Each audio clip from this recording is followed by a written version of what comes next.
حدیث نمبر 811 حضرت ابو مسعود رضی اللہ عنہ سے مروی ہے، فرماتے ہیں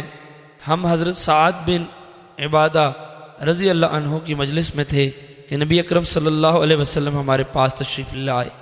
حضرت بشیر بن سعد رضی اللہ عنہ نے عرض کیا کہ اللہ تعالیٰ نے ہمیں آپ پر درود بھیجنے کا حکم دیا ہے، یا رسول اللہ ہم آپ پر درود شریف کیسے بھیجیں؟ فرماتے ہیں نبی اکرم صلی اللہ علیہ وسلم خاموش رہے، حتیٰ کہ ہم نے کہا کاش وہ آپ سے سوال نہ کرتے۔ پھر رسول اکرم صلی اللہ علیہ وسلم نے فرمایا یوں کہو اللہم صلی علی محمد وعلی آل محمد کما صلیت علی ابراہیم وعلی آل ابراہیم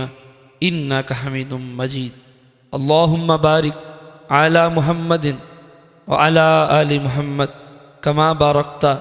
علی ابراہیم وعلی آل ابراہیم انک حمید مجید۔